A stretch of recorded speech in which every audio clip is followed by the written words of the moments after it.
How's everyone doing? I said on Friday usually I get cocktails, and there's no cocktail here. I get a water, so I'll work with that. How many of you know the company LivePerson? Do you guys know it? Sort of, kind of. So I'll give you a little background, and I'd like to answer as many questions as I can about anything related to business, life, however I can help. I started LivePerson 16 years ago. And so that was my second startup, or is my second startup in 1995. I graduated university in 1990, Loyola College down in Baltimore. I went to school in Long Island, if anyone's from Long Island. I probably wasn't ever in my entire life, when people looked at me, thought this guy was going to make anything of himself. I got a 980 on the SATs, so I'm sure everyone's smarter than me on standardized testing. But I ended up at Loyola. I graduated in 90, and I started my first company in 1990. I had this idea out of college about building a interactive kiosk company, like touchscreens that you've seen, for college campuses. And I had graduated, and I realized that advertising and media in college campuses was like toilet paper advertising. They put stuff up in toilets. You remember that in college newspapers. And I'd seen these kiosks down at the World Financial Center, and I thought, why can't we bring kiosks to college campuses to do advertising and then local information? So I started it. I found some technology in digital video in 1990, 1991, which it didn't exist back then. There was no internet. So I started in interactive media before there was sort of interactive media. The technology I used was created by Intel, and it was being used by the government in the United States to do training for pilots, like simulators. So I applied it to my situation, and we created digital video advertising in college campuses in the early 90s. I put $50,000 on my credit cards. I don't come from a wealthy family, so the venture capital back then was credit cards. I don't even know if Kleiner Perkins was around at the time, but it's different than it is today, and I went ahead and started. No experience. I had English literature as my major in college, and so decided to go out and run a technology company. Built it up, and got about 5 schools on it, and we got about 10 advertisers. So we had Capitol Records, Northwest Airlines, and New York Times, and we made these digital ads, and you could click and actually connect to their call center through a phone, and you could look at local student events, and things were going well. And then I remember I had this very interesting day. It was somewhere in May in 1995, and we're installing a kiosk at NYU at the Student Union building, and it was my proud day. I installed down in four down in the Baltimore, Washington area, and now we're going to New York.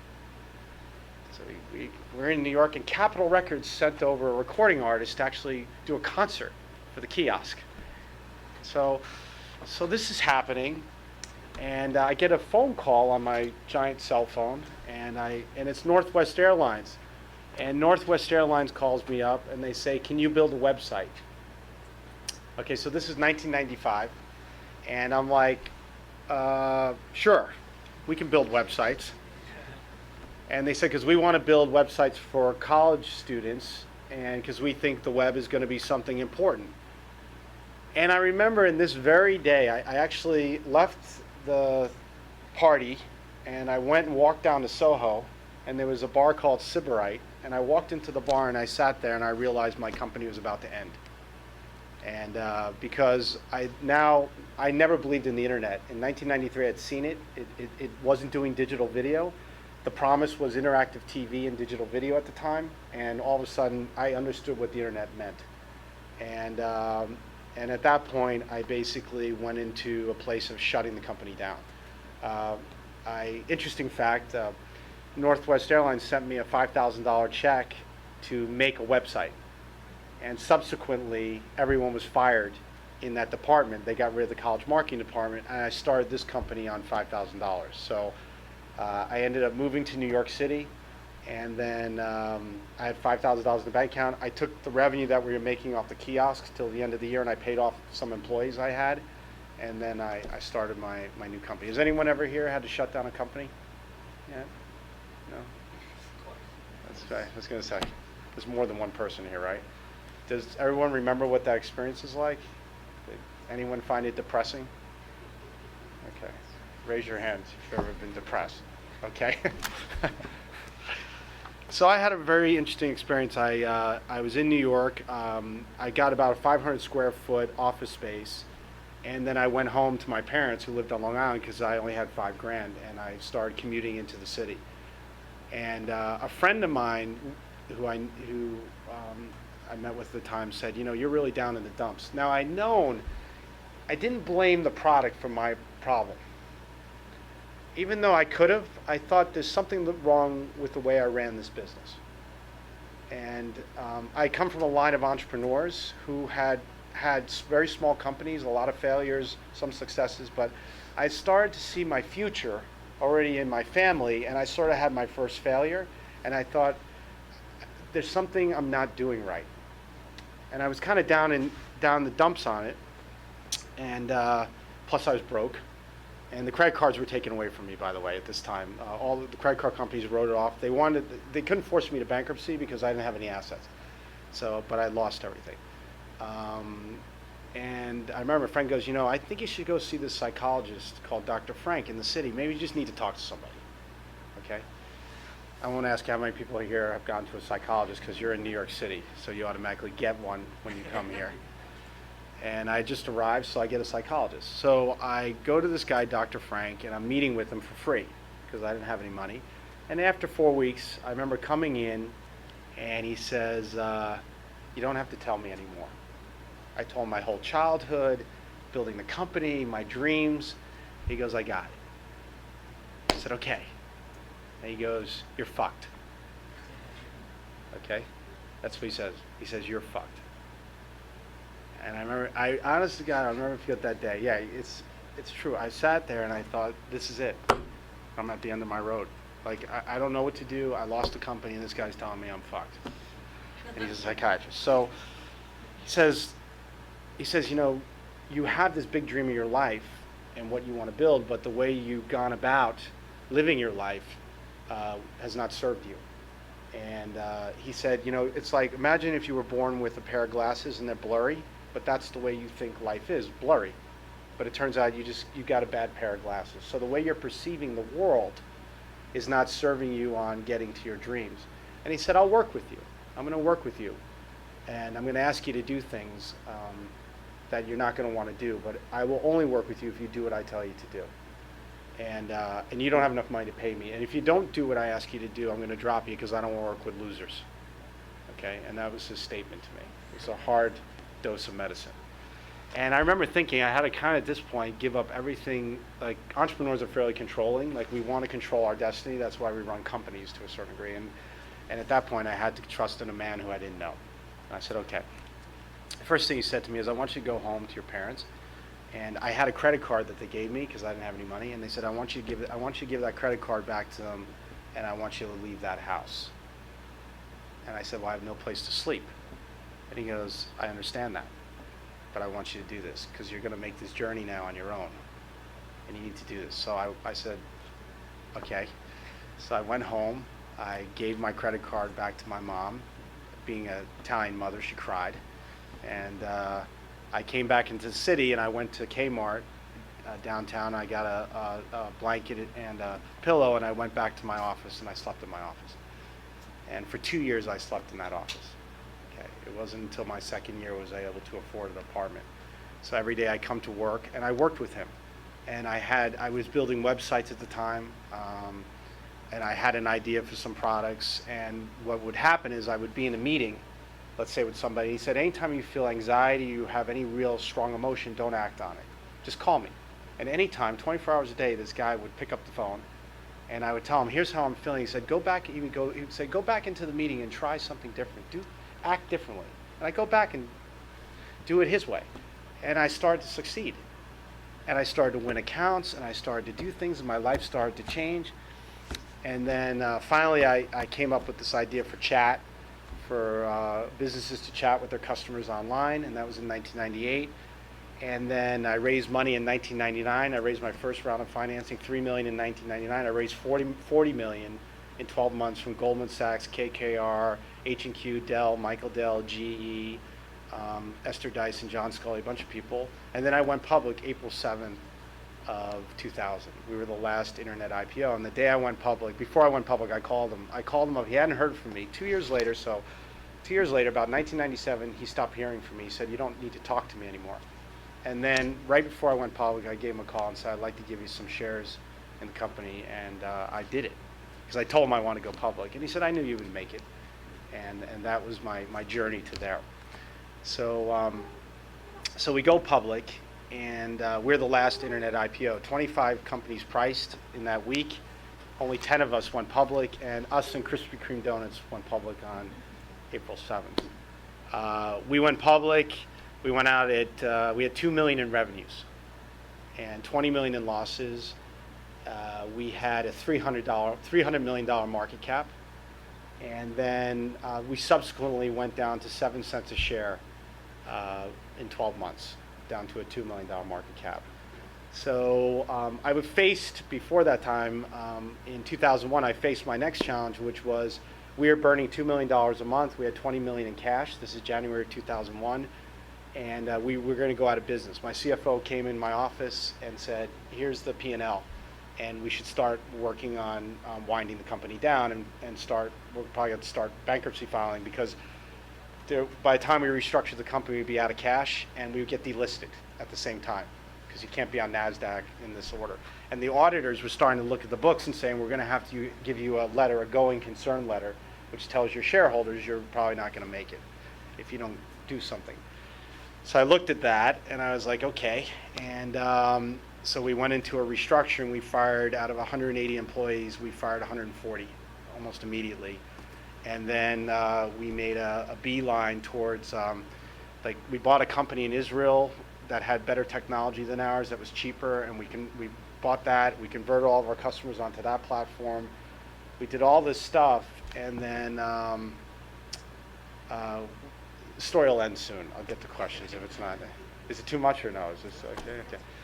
And then you're not going to say anything anyway, right? You're like, let him go on. He probably doesn't tell the story too often, right? And then in September, before September 11th, we fired all the employees. We're down to $7 million in cash. $4 million in cash is held with our landlord because we had 40,000 square feet of space, and that was our deposit. And we had $300,000 a month payment to him. Okay, this company called Vornado. It's a big real estate company. So if you add it up, we got 10 months worth of cash because we can't get at the cash that's being in deposit. So once again, the auditors are like, "Great fucking job," but like, I got to tell you again, you're down to 10 months of cash. So I went to the Vornado real estate guys. This guy, Steve Ross, he's the CEO and founder, and he's an entrepreneur. And I said, "Steve, I need you to let me out of the lease. I don't need all the space. I need like 5,000 square feet now." And he looked at me and I told him the story, which I've told you. And he said, "Good luck." He said, "You have a lease. I expect you to honor it." And I looked down like, I can't believe this. It's like, okay. So I went back and there's nothing we could do. I went to every lawyer. They wouldn't want to sue this guy. He's a very powerful guy in the city. The real estate lease is this long. So I was even like, "I'll open a methadone clinic." I was threatening to open a methadone, like anything. He's like, "Well, in clause number 6, it says no methadone clinics, So there's nothing I could do to get out of this contract. And then September 11th happens, and we watch it. We're facing downtown from 34th Street and 9th. We watched it. And I remember thinking, okay, I've got all these people who are afraid about losing their jobs. Now we're afraid about losing our lives. And we're watching the Twin Towers come down. And we had to deal with that. And the strangest thing, the next day I get a call from our real estate broker, and he says, "You're out. I got you out of your lease." He said, "Bank in New York lost 7 World Trade Center, but no people. And they want your 2 floors, and they want other 2 floors, and they want you guys out tomorrow if we can get you out." And at this very phone call, watching and feeling what we were all feeling around, if you were here during September 11th, I realized we were going to survive as a company.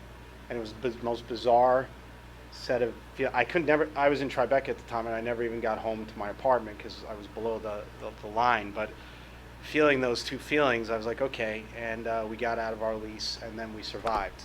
We continued to grow the company, and then today we're about 600 people, about 133 million in revenue. We have about generate about over 30 million in cash flow, about 100 million in cash, and we've generated all on our own since that time, and we've got about a $700 million market cap today. So that's still listed, and we're still here. So my journey of being an entrepreneur and why I still do this after 16 years, and I think Charlie's very similar as a person, and I think that's where we hit it off, is that like I look at life as a journey, and it's hard. And but these challenges I've had in my life have made me a better person. And I think if I continue running my company, as long as I'm willing to and I'm able to, then I think I'll learn as a person to better myself and the world around me. So that's my story. So I'll take some questions of that. Thank you. So why don't I open it up from here to some questions about anything you'd like to talk about. So psychology, depression. Is Dr. Frank still around? Or? Yes, I got married, and it wasn't working out too well. It was a Brazilian soap opera actress, so to put it out there. You can imagine all the jokes around that. It's all the jokes you can believe in now. This is about 5 years ago, so I can laugh at it. And it wasn't working out too well, and I called him, and he hadn't heard from me in like 10 years.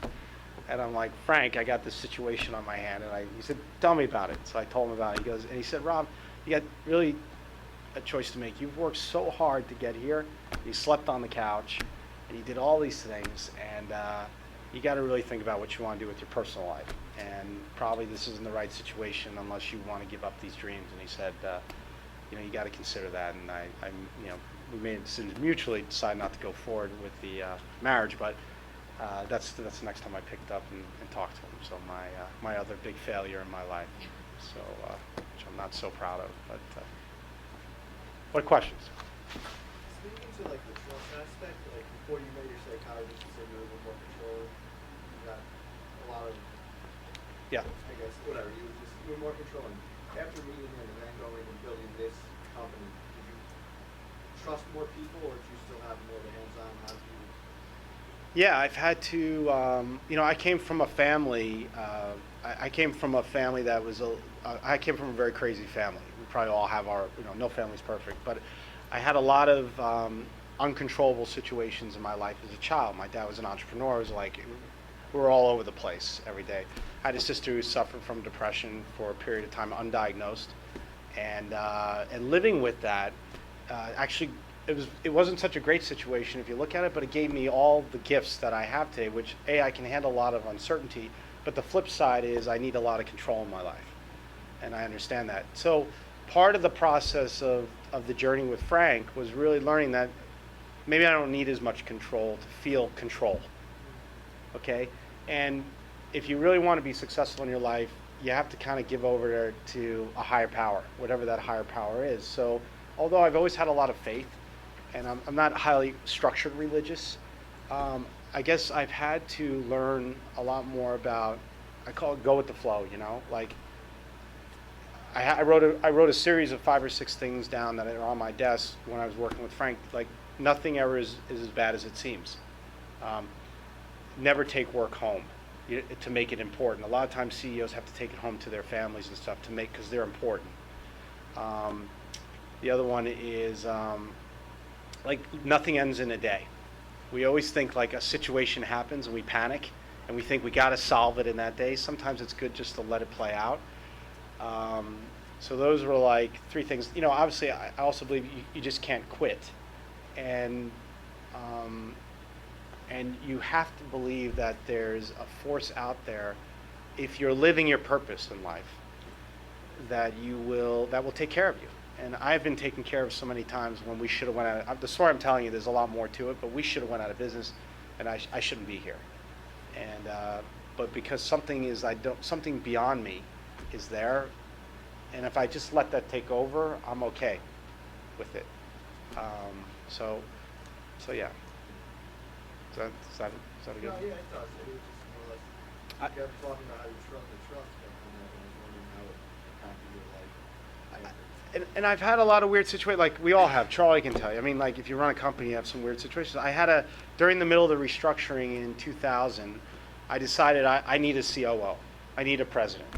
Like, I'm not the operations guy. And I had a CFO at the time, and I found this guy who was president of National Discount Brokerage, and he had sold his company, and I asked him to join me. And my board told me, don't do this. My board said, don't hire this guy. You're in a phase where you're going to have to restructure the company. This is before 2001. This guy's a builder. I said, no. I need someone to help me. And I brought him in, and I remember he went through the company. About 4 weeks later, he came to my office. He gave me a list of all the things that are wrong with the company. And I said, this is awesome. Let's get to work. And he said, and one thing that I didn't put on here is I think you should leave. He said, and matter of fact, by the way, this is 2000. At the end of 2000, I could see things are getting hard. The stock's it wasn't so great. And I'm like, okay. And he's like, yeah, you're responsible for all these things. You didn't do a good job, and you should leave. And I think until you leave, nothing's, we're not going to make this change, and I'll take over as CEO. That's what he said. Now, so I was like, okay. And now I'm like, maybe. So I thought, maybe this is my time. And I remember it was at the end of the day, I actually walked to my CFO's house, his apartment, met with him, and I said, look, I got to ask you a question. And because I trust him. We took the company public together. They've been with you since 99. And I said, look, is it my time? Because sometimes you can't see yourself. You got to tell me. He's telling me I should go. And if you tell me I should go, then I'll go. And he said, I don't know this guy, Rob. This guy's been here for 4 weeks. And we're in a very difficult situation where we're not the only company. There's a lot of companies in the internet that we're here for a reason. Some of it's our fault. Some of it's, we got an industry that's collapsing. But I don't know this guy, and I know you. And you put a lot of time in this thing. I don't think you should quit. So I went to the office the next day, and I said, look, I love the list, and let's divide it up and start working on it, but I'm not leaving. And he said, okay. So he went back to his office, which was next to mine. Came in the next day, his office was cleaned out. There wasn't a thing in his office, and I remember we called him, and he didn't answer the phone. And so all day we're calling his house, and we're thinking, did he die? Did somebody kidnap? But all of his stuff was gone. Like, he had the picture of his wife and kids gone. The office looked like no one was there, and we're like, so by about, 12 o'clock, we call our general counsel, outside counsel. It took us probably, this guy's not here, what should we do? And they go, well, if he doesn't show up by 5 o'clock, by tomorrow morning, you got to file it that your president has left. And it's like a dereliction of duty, but you got to file like he's gone, like he's MIA. You can't file even that he decided to do his own personal stuff because of family reasons. You got to file like the guy's missing.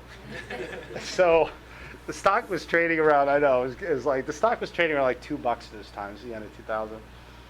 I'm like, okay. So we keep calling. He doesn't answer.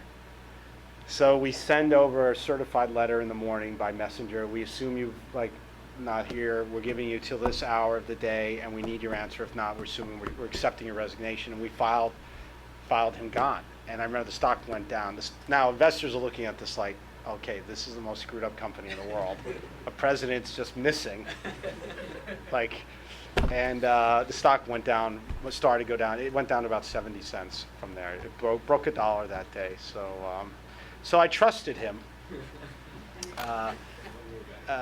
So I have a very good team of people, and in order to get here where I am today, I also have to trust them, and every now and then I get someone who I trust, but it doesn't always work out. So have you ever had that here, Charlie? No. Okay, good. I was going to say. I have tons of these types of crazy stories if you like. So, anything else? Other question?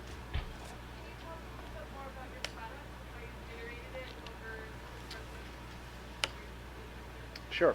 So the original product was really about, I saw the need during then, when I started in 1998, when I thought of the product, is you go to a website and all you could do is email or pick up the phone. And I thought these are really not great experiences for being online and at the point of need. And so I thought of chat as this very simple application.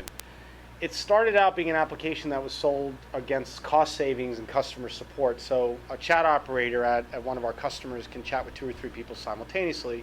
So that's better than one at a time, one phone call at a time. So we sold it as cost savings. We're a hosted software model. We don't do any of the labor. We only do technology.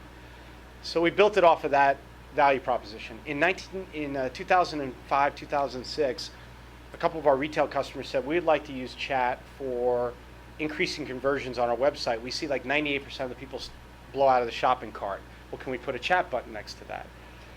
And the static chat button wasn't very effective because even though people were at the shopping cart, some people would just click and like have a funny chat or, hey, I need help with something else. They weren't buying, and they were putting sales reps next to it.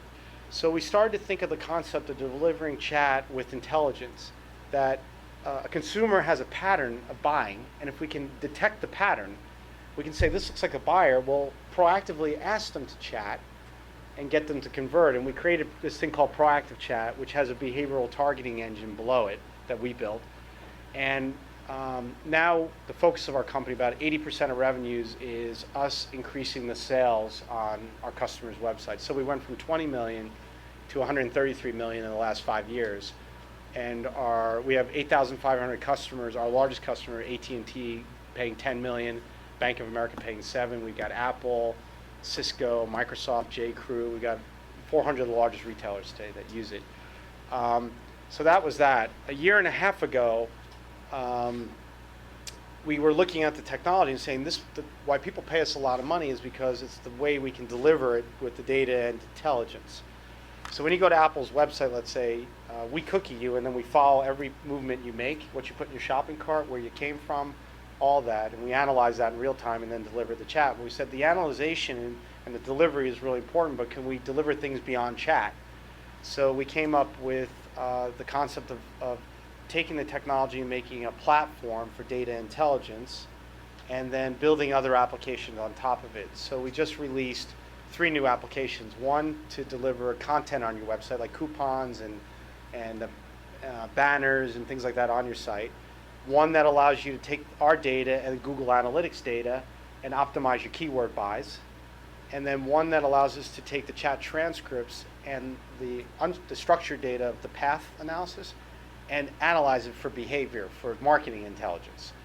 And for instance, on Crate and Barrel's website, one of their chairs wasn't selling very well, and we saw a lot of people were asking about the height of a chair in the chat conversations. And we were able to drill it back to a specific type of chair, and we saw those chairs have a much lower conversion rate than other chairs. And so when they put the height on there, now the conversion rates went up. So that's that intelligence product. And then we've got an open platform where we've got about 20 developers who develop integration of video into that, instant messenger, mobile applications, and things like that. So now we've become more of a data intelligence platform, and for real-time, we can do all different types of real-time actions off of it. In doing that, everything has a story. But so in looking at the company, then I started to think about our company as a whole. And 2 years ago, a little over 2 years ago, I started to realize our company was very traditional and very top down, and we were kind of losing our edge on innovation. And made this journey, and I'm continuing to make the journey on our culture. And we set out to, I met with the CEO of Zappos and a bunch of other CEOs who I think they have great cultures. And as we were thinking about these product lines, I was thinking about how do we make our company and take our entire company to the next level. So we really focused on building this, I think, unique culture that we have today. And we probably got another 5 to 10 years to go with it. But in building this culture, I ended up replacing about 3/4 of the managers in the company the last year and a half. And my partner, who I was with, that CFO, who was there for me, we ended up deciding that it was time to part ways. And he left about 5 months ago. And so he went to another company. We're still great friends. But we decided that, it was time. And so as we built the products, you also have to, I think, have a framework for a company that can handle those products, and that's what we've done today. So we were very top down. It was weird. People became very focused on things like, I think, offices and titles and things that I don't think are that important. And we set out to create core values. We have 2 core values: be an owner and help others. and the whole company participated in it, and it's a journey. I know you guys are you have a great culture here, and I guess you guys know it's hard to build a dynamic culture, and we continue with it today. So.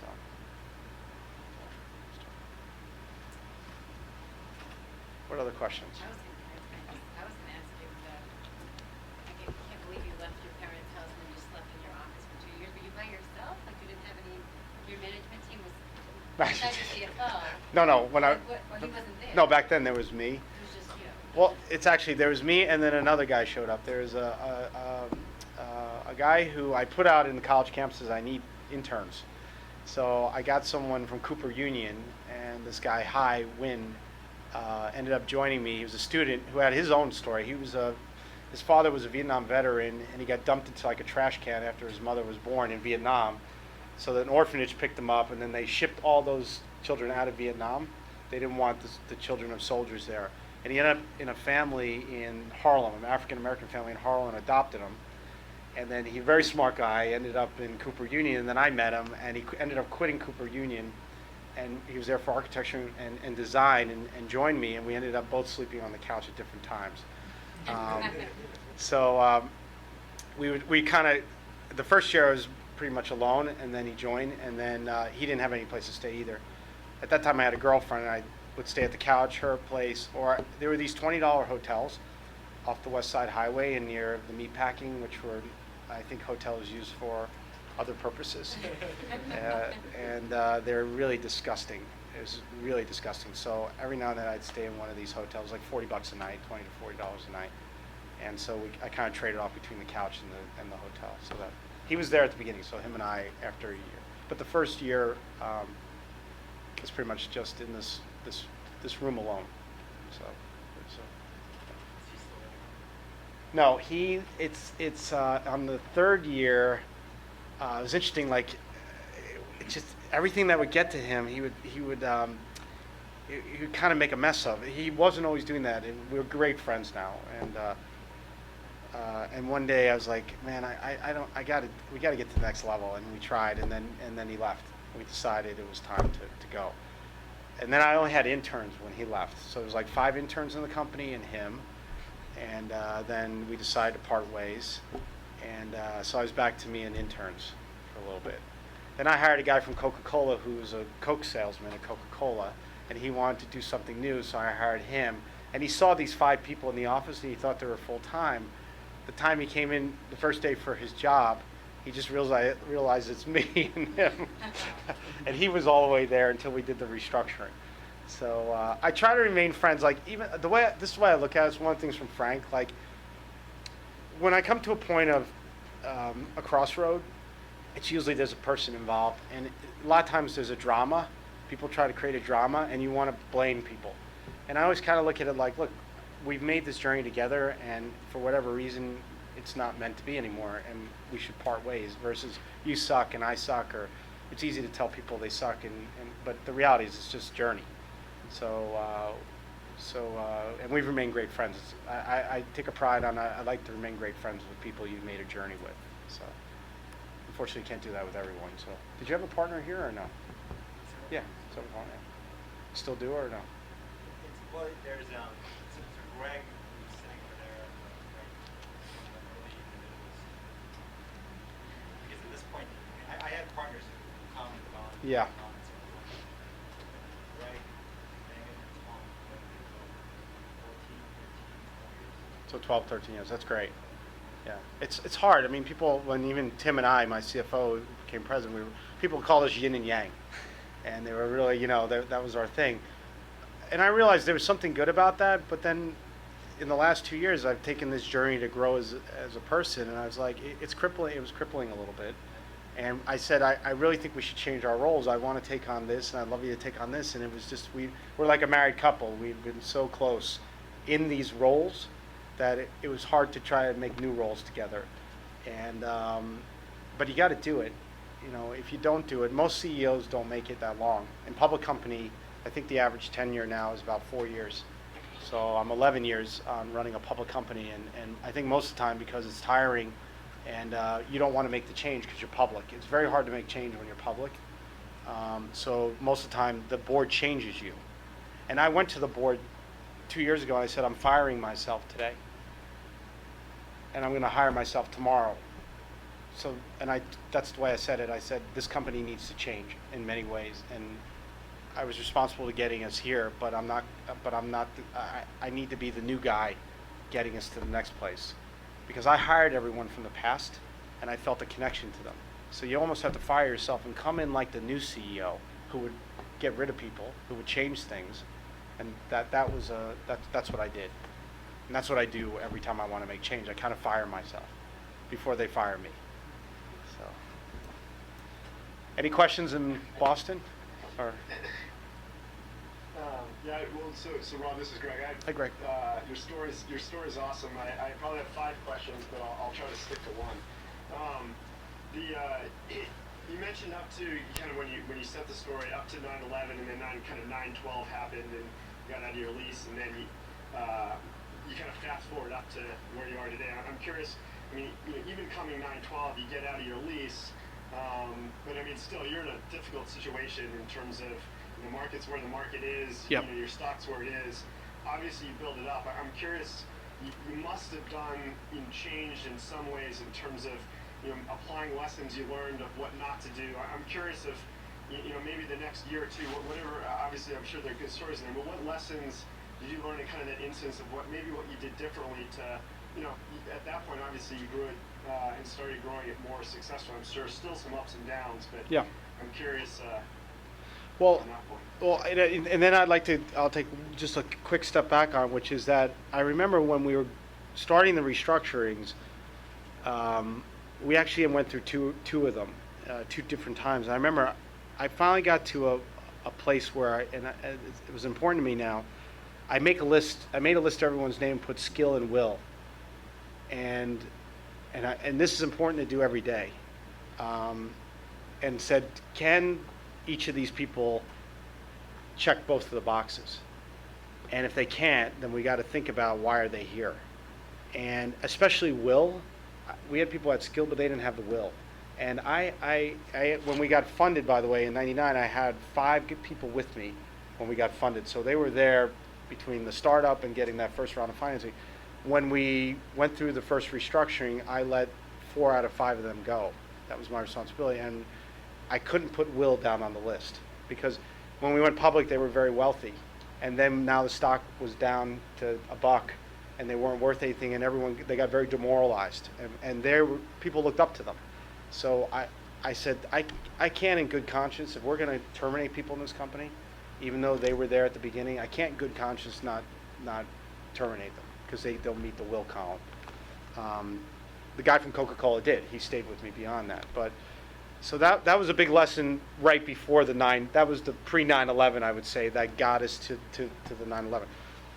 And in 9/12, the day after, I mean, look, there was a time of just like a deep breath. Honestly, we took a year of just a deep breath. And I had people who experienced the 9/11 and stuff. We had to heal the company. And healing a company was a very interesting thing because we fired so many people, and there was this group of survivors left who, in one way, you have a sense of guilt because they made friendships with the people who were fired. In another sense, they had bonded so closely, and we had such a group of people that trusted each other so deeply. But there was a healing process we went through over a 1-year period of time that I didn't want to put any real pressure on them to get anywhere.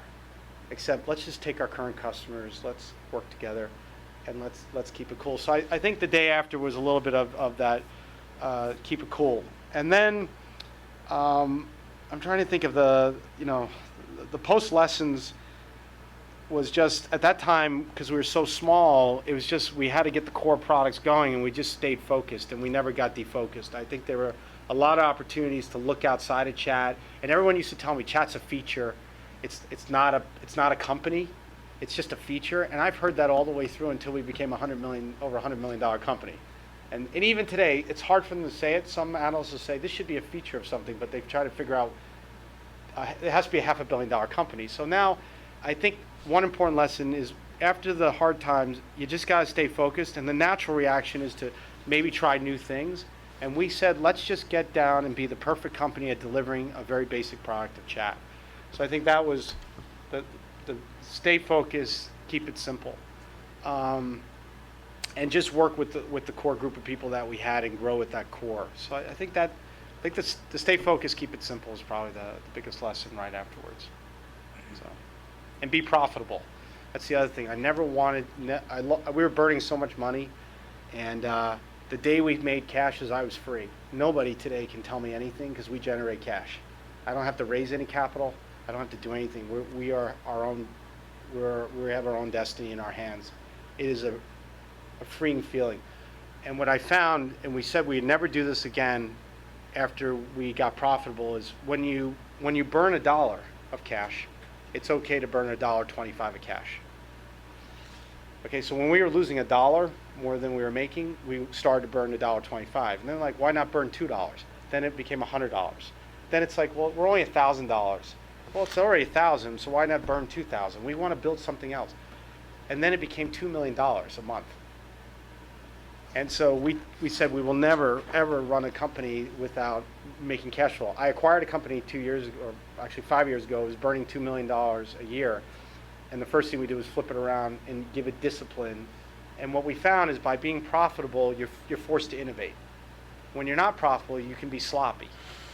When you're profitable, you're gonna replace bad people. You're gonna put in better technology. You're gonna do all that. So I think being profitable and not burning cash is important. So, are you guys profitable? I don't know. You're allowed to say.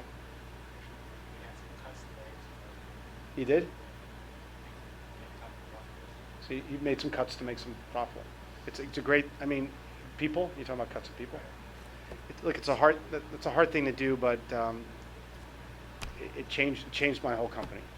So, and all of a sudden, I started generating. I'm generating like $33 million, and all of a sudden I got $100 million in cash, close to $100 million. I'm like, how the hell do we get that? Like all of a sudden, we're generating so much cash. It's like I almost have too much cash now, but I'm like, okay, I'll take it. You know, so. Another question from the other side of the sound? No? Hi, Rob, you mentioned one of the two pillars of your culture right now is sort of encouraging ownership, be an owner. So, curious, I want to ask you, how do you manage a balance between encouraging ownership and then you're the CEO, so you're obviously going to review decisions, at times overrule decisions. How do you manage a balance between encouraging ownership and then also, having to review and overrule decisions? And how do you? It's a good question. I mean, it's interesting. At that time when we put the core values in, all 300 of us. It was about a year and 2 years ago. 300 of us got together and we went through. We had 40 core values like customer first and innovation and all this stuff. And then we came together. We said ownership is very important. If we're going to exponentially grow the company, we got to have everyone in it, and not just if it's permission based. It means only a certain amount of people make the decision. And we're a complex enough organization where we said people are all around the world. Well, they should be involved in growing the business. So that was the idea of ownership, plus being entrepreneurs, being engaged. Okay, so when we put it in place, people were like, "This is great." And the first thing, it's like everyone's been freed from jail. So it's like the inmates are out. Everyone's like, this is awesome. We're all owners. We're owners. Beyond equity ownership, everyone's got stock options and stuff. But everyone's like, and it's like, no longer do you need permission from your boss to make a decision. That's what we said. Okay? So it's like, okay, this is great. It's getting more interesting. And it was this. So we started down the road, and the first question was like, what decisions can I make? And how much can I spend? It all goes down to that. I love to make a decision, but can I spend $100,000 on buying a car for the company? Like I want a driver and a chauffeur, right? So, so it really made us think, oh my God, like people really can't make decisions. This is just writing on a wall. So we came up with the decision-making framework now, in which there's 5 different things. If you meet these 5 different criteria, go ahead and make the decision. Okay? So our mission is to create meaningful connections in the world. That's our mission as a company. So if it promotes creating meaningful connections, it could be with your customer, it could be technology that does that, it could be a marketing campaign in which You want to bring together a bunch of people and you want to create fine. So we talk about meaningful connections. If it collects data, because we're in the data collection business, if it's real time, okay, if it allows for frictionless, okay, so these are the things that we put in place. We said if you meet all these criteria in one shot, like chat meets all these criteria, go do it.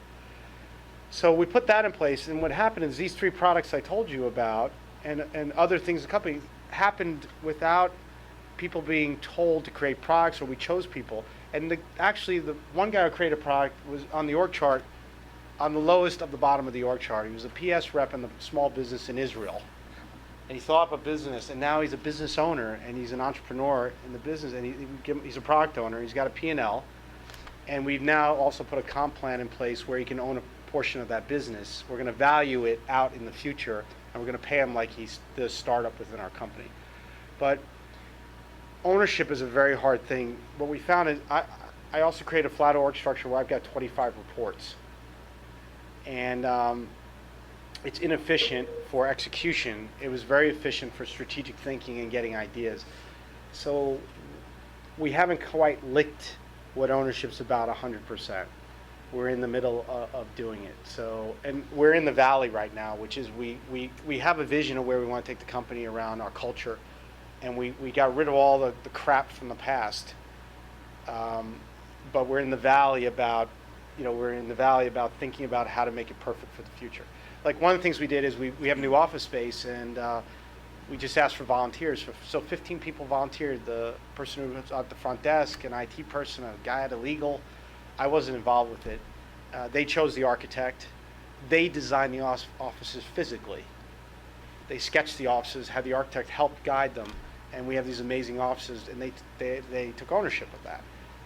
Without me involved, they picked the budgets, they did everything.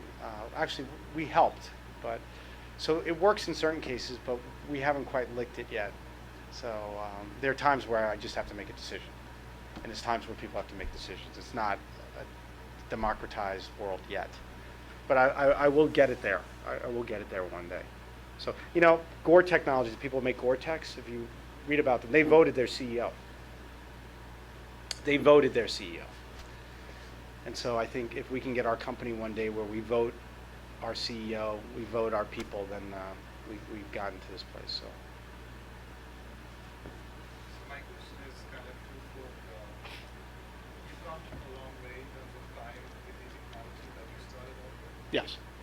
And there must have been some very rigorous changes where you thought, okay, whatever platform existing technology I have right now, most of them is kind of getting obsolete. Yes. in the near future.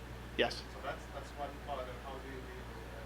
And taking the same thing forward, people are doing more shopping on mobile Yeah. iPads and stuff. So again, that's another challenge that probably we can see in the future. So how do you deal with these changes where you're almost to the point that, I think my current platform is almost 50%. Good question. So the question is for people in Boston. Is it in Boston or outside of Boston? That how do you keep up with technology when you built this platform? It gets old, and there's a whole bunch of new technologies, and how do you keep going? Well, in 2000, I threw ours out because it was not possible to change it. At that point, when the Israelis came, these guys came and copied our technology. It was 2 years later, which in the internet between 98 and 2000, 2001, technology had changed. We built our own physical infrastructure, actually. We brought in our own dark fiber.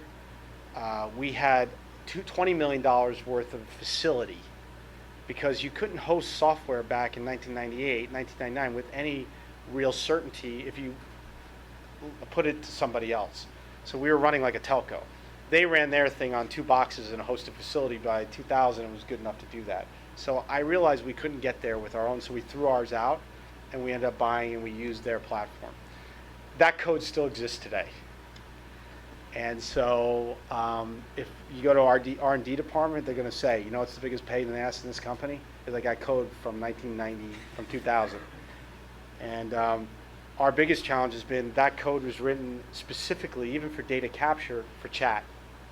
It was optimized for chat, and now we're a platform for data and intelligence.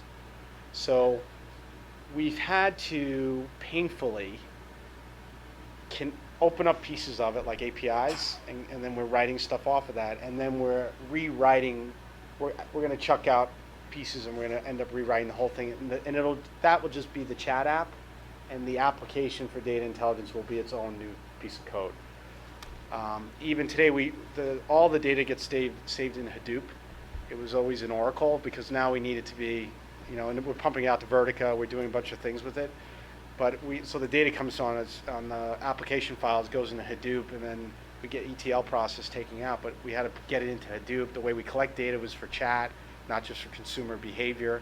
So we had to rethink how we're doing our tags. It's a pain in the ass. So I don't want to buy a company. I don't see any company out there that's as good as ours for real time.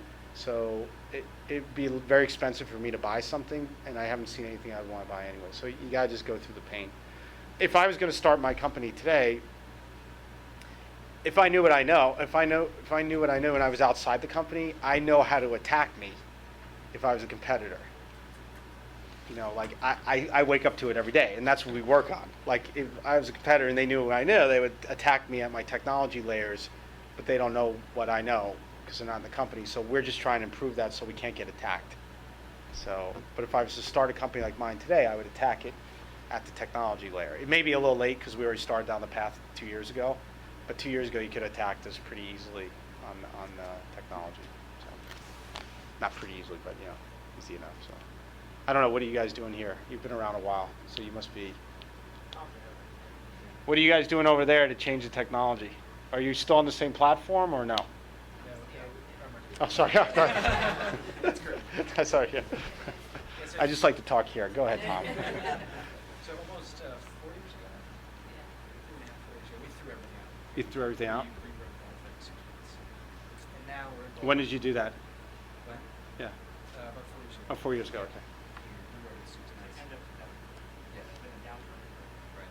Hmm. Yeah, Smart. which is one of the smartest things we did. Yeah. As other people were slowing down, we're actually used that opportunity to re-energize the entire back end of that 6 months.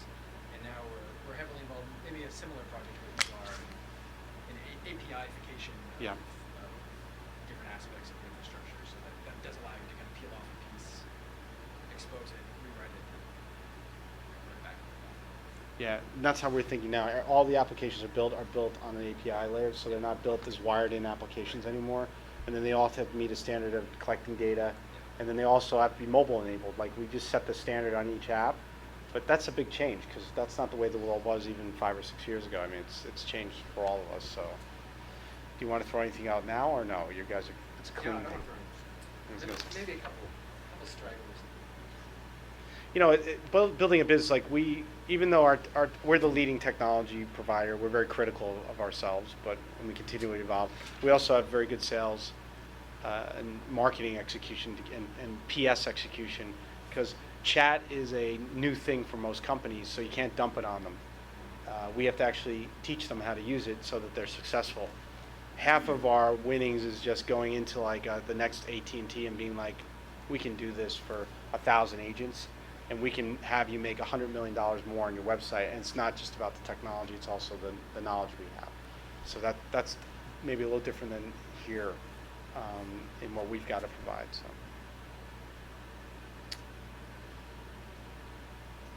questions? Anything? Almost done. Wrap it up. It goes for an hour, so it's perfect. I have one. Could I end with one just parable? So. I always like to end. This guy Elie Wiesel, do you know Elie Wiesel? He's a writer, wrote Night. He was a Holocaust survivor. He spoke at my college many years ago, obviously, and he told this story that I always like to share with people because it kind of resonated with me. So there was used to be this place in the biblical times called Sodom. It was like the Las Vegas of that time, probably worse than Las Vegas. Right, didn't end well for it. God came down and it was so bad God had to get rid of it, right? So, there's this old man that lives in the hill outside of the town, and every day he walks down and he goes into the main square and he says, people, look at you. Look at the way you're behaving. You have to change. You got to change. You can't live your life like this. And he goes back up to his little hut in the mountains. Comes back down next day. People, look at you. You got to change. You can't live this life of sin. You have to change. And he keeps doing this. He goes back up, comes down, keeps doing this. So after about 2 months of doing this every day, he comes into the square and he goes, people, you have to change. You can't live this life the way you're living it. And this young kid comes up to him and says, old man, I've been watching you. Every day you come down from that hill into the square and you say the same speech about people. You have to change. Don't you see we don't care? Don't you see nobody's changing for you? And he says, young man, the reason I come down here is not to change you. It's so you'll never change me. And so I often say the most important thing is that we as individuals have a great voice. And we join institutions, and this company is an institution. And sometimes we feel like we can't have that voice, even if we have great cultures, even if we work with great people, because we feel something inside that says, I'm embarrassed, or maybe this is wrong. But I often say you have to have your voice in a company. It's the most important thing. I know Charlie, if you could wish anything, is that everyone would be honest and candid, and just have the voice. Because that's how companies change, and that's how the world changes. So keep the voice while you're here, and you have a great CEO, and it's a really wonderful company from what I know. So thanks for having me here. Okay.